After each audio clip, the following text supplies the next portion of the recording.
পলাশ সদস্য সচিব আহ্বায়ক কমিটি নওগাঁ,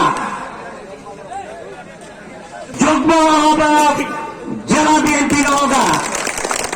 মঞ্চে আসন গ্রহণ করার জন্য বিশেষ অনুরোধ করছি আজকে অনুষ্ঠানের সাবেক সাধারণ সম্পাদক জেলা বিএনপি নওগাঁ আসন গ্রহণ করার জন্য বিশেষ অনুরোধ করছি।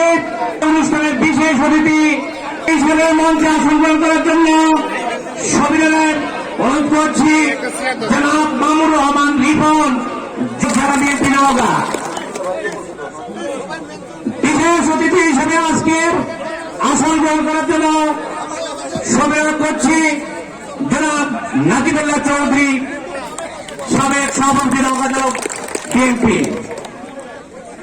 মঞ্চে আসন গ্রহণ করার জন্য বিশেষ অনুরোধ করছে জনাব মমতাজ বেগম, যুগ্ম আহ্বায়ক পৌরসভা বিএনপি নওগাঁ।